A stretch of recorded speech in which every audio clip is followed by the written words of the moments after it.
বন্ধুরা, শুভ সন্ধ্যা। আমি লাবণী, বয়স 40। আজকে আমি তোমাদের কাছে এমন একটা কাহিনী শোনাব যা শুনে তোমাদের শরীরের রক্ত গরম হয়ে যাবে।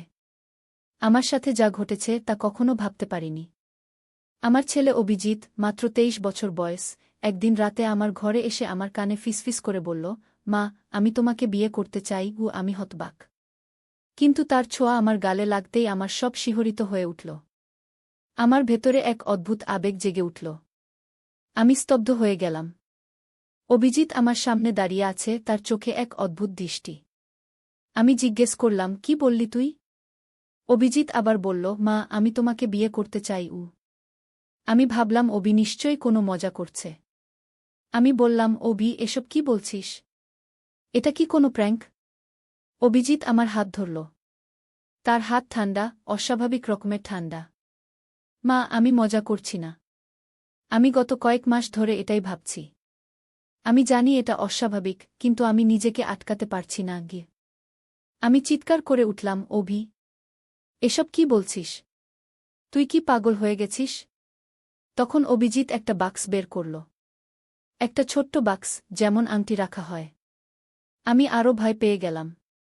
সে বাক্সটা খুলল, কিন্তু তার ভেতরে আংটি ছিল না। ছিল একটা ছোট্ট চাবি। মা, এটা দেখো, সে বলল। এটা একটা বিশেষ চাবি। আমি তোমাকে বিয়ে করতে চাই, মানে আমি তোমাকে আমার জীবনের সবচেয়ে গোপন রহস্য দেখাতে চাই। আমি চাই তুমি আমার সাথে এক হয়ে যাও, আমার গোপন সত্যের সাথে একাকার হয়ে যাও। আমি এখনও বুঝতে পারছিলাম না সে কি বলতে চাইছে। কিন্তু তার চোখে যে দৃষ্টি দেখেছিলাম তা আমাকে ভয় দেখাচ্ছিল। অভিজিৎ, আমার নিজের ছেলে, যেন আর আমার চেনা সেই ছেলে নয়। যেন অন্য কেউ তার শরীরে ঢুকে গেছে। অভি, তুই কি বলতে চাইছিস? স্পষ্ট করে বল। আমি বললাম, মা, আমি বিয়ে বলতে সাধারণ বিয়ের কথা বলছি না। আমি বলছি আমাদের আত্মার মিলনের কথা। আমি চাই তুমি আমার সাথে আসো, আমার গোপন জগতে। সেখানে আমরা দুজন মিলে এক হয়ে যাব। সেখানে আমাদের মধ্যে আর কোনো ভেদাভেদ থাকবে না, না মাছেলের, না নারী পুরুষের গু। আমার গায়ে কাঁটা দিয়ে উঠল। এটা কি বলছে আমার ছেলে? ও কি সত্যিই পাগল হয়ে গেছে? আমি সোজা হয়ে দাঁড়ালাম। অভি, তুই এখন যা, ঘুমাগে। আমরা কাল সকালে কথা বলবো। অভিজিৎ আমার হাত ধরে টানল।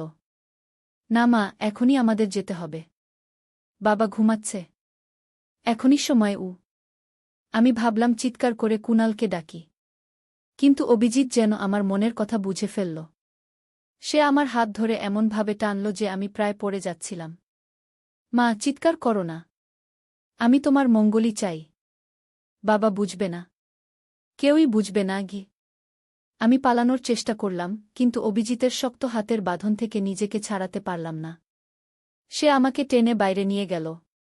আমাদের বাড়ির পেছনে একটা ছোট গাড়ি দাঁড়িয়েছিল, যেটা আমি আগে কখনো দেখিনি। অভিজিৎ আমাকে গাড়িতে তুলল এবং ড্রাইভিং সিটে বসে গাড়ি স্টার্ট দিল। আমি তখন ভয়ে কাঁপছিলাম। আমার ছেলে, যাকে আমি এত স্নেহ দিয়ে মানুষ করেছি, সে আমাকে অপহরণ করছে। আমি কেঁদে ফেললাম। অভি, তুই আমাকে কোথায় নিয়ে যাচ্ছিস? আমাকে ছেড়ে দে। অভিজিৎ একটু হেসে বলল, মা, আমি তোমাকে নিয়ে যাচ্ছি আমার আসল জায়গায়। যেখানে আমার আসল পরিচয় লুকিয়ে আছে। যেখানে আমি আসলে কে তা প্রকাশ পাবে। আমি আর কথা বললাম না। ভয়ে আমার গলা শুকিয়ে গেছিল। অভিজিৎ গাড়ি চালিয়ে শহরের বাইরে চলে গেল। 2 ঘণ্টার মতো গাড়ি চালানোর পর আমরা একটা পাহাড়ি জায়গায় পৌঁছালাম।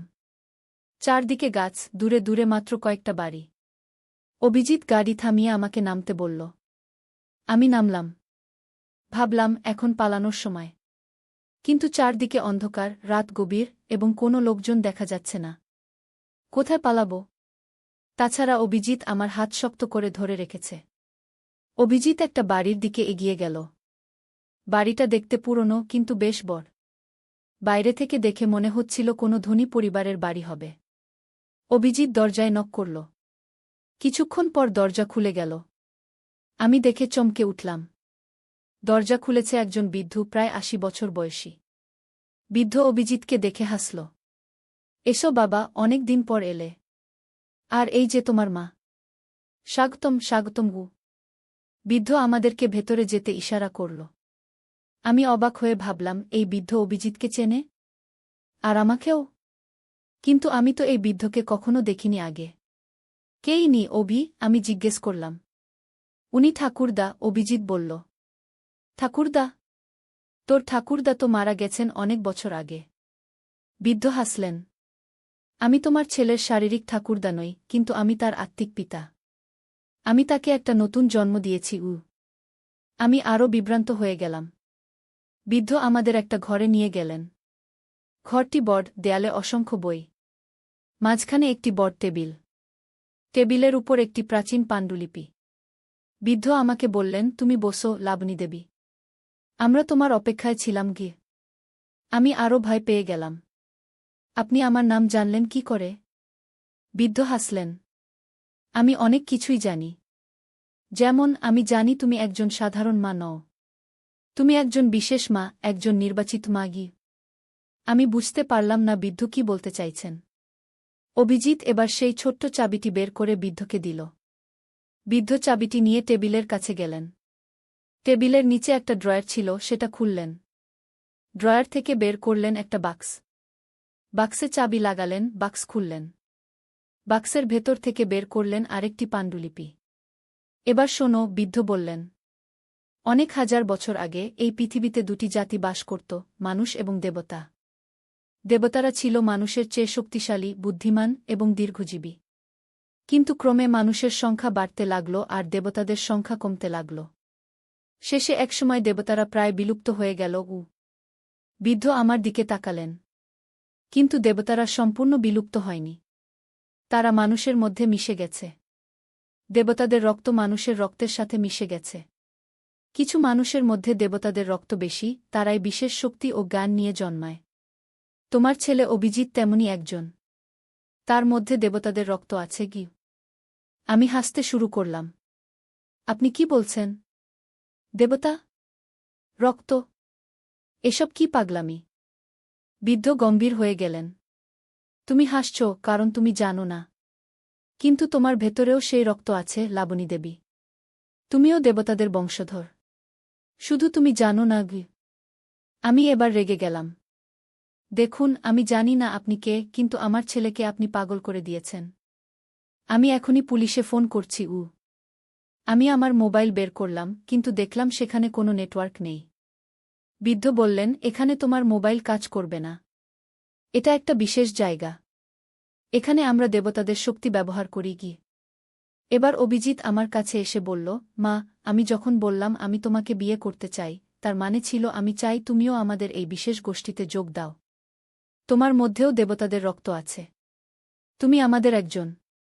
আমরা চাই তুমি তোমার সত্যিকার পরিচয় জানো, তোমার ভেতরের শক্তি জাগ্রত করোক। আমি আর কিছু বলতে পারলাম না।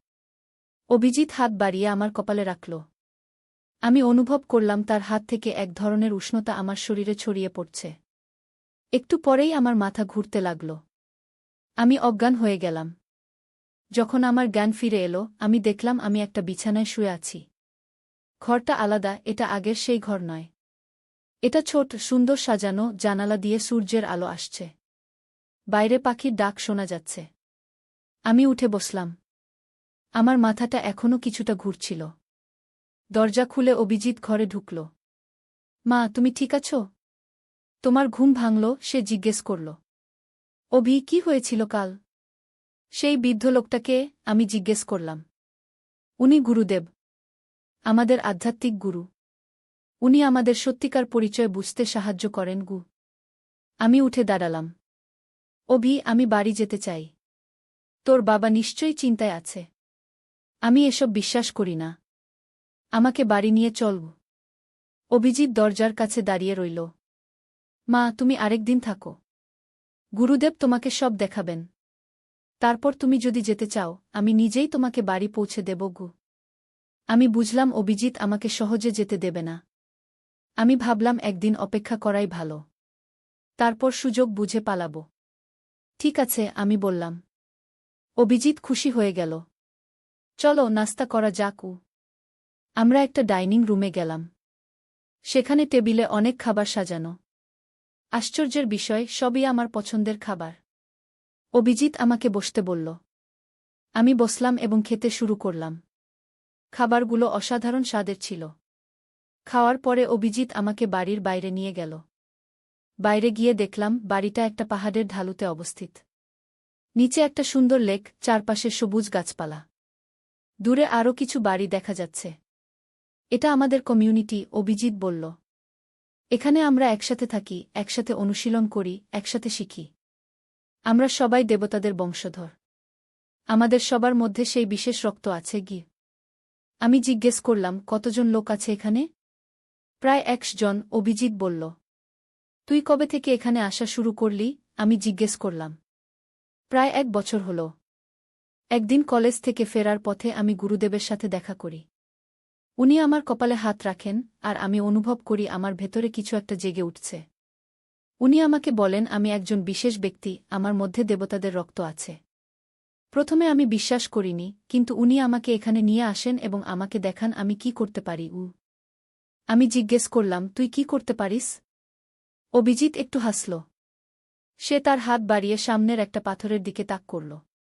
পাথরটা ধীরে ধীরে উপরে উঠতে লাগল, যেন কেউ তুলে ধরছে। আমি চমকে উঠলাম। এটা কি করে সম্ভব? এটাই আমাদের শক্তি, অভিজিৎ বলল। আমরা মনের শক্তি দিয়ে জিনিস নাড়াতে পারি, অন্যের মনের কথা বুঝতে পারি, ভবিষ্যৎ দেখতে পারি। কিন্তু এসব শক্তি ব্যবহার করার জন্য আমাদের অনুশীলন করতে হয়, ধ্যান করতে হয়। আমি অবাক হয়ে তাকিয়েছিলাম। এটা কি সত্যি? নাকি অভিজিৎ কোনো ট্রিক করছে? তুই বাবাকে কিছু বলিসনি কেন? আমি জিজ্ঞেস করলাম।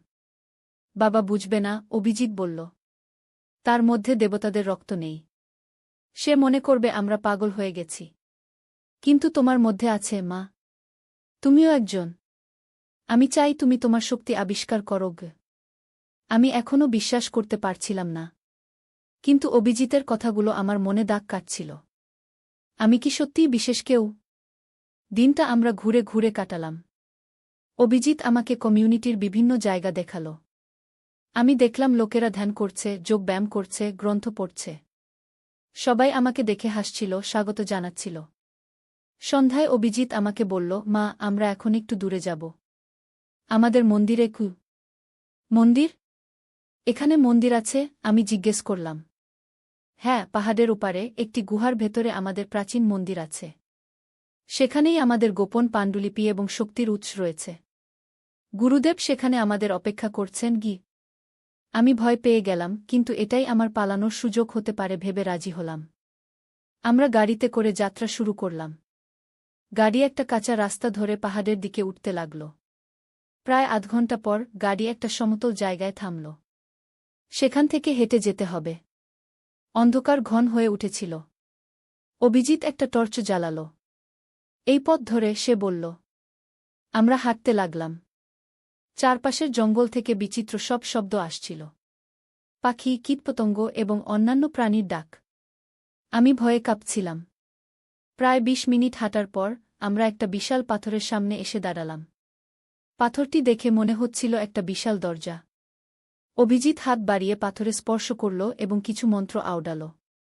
আস্তে আস্তে পাথরটি সরে গেল এবং একটা গুহাপথ প্রকাশ পেল। এভাবে আমি বিস্মিত হয়ে জিজ্ঞেস করলাম।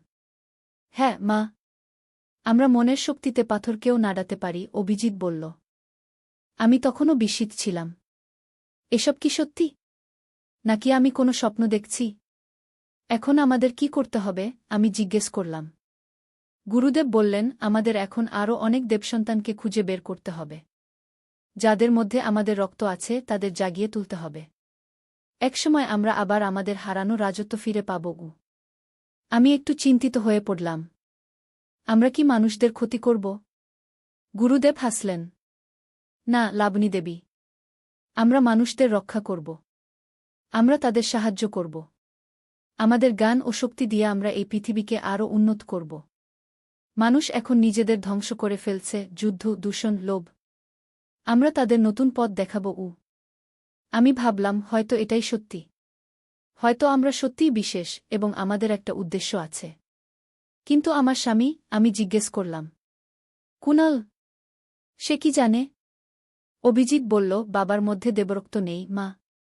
কিন্তু সে আমাদের পরিবারের অংশ। আমরা তাকে রক্ষা করব। গুরুদেব আমার হাত ধরলেন। এখন তোমাকে তোমার শক্তি নিয়ন্ত্রণ করতে শিখতে হবে।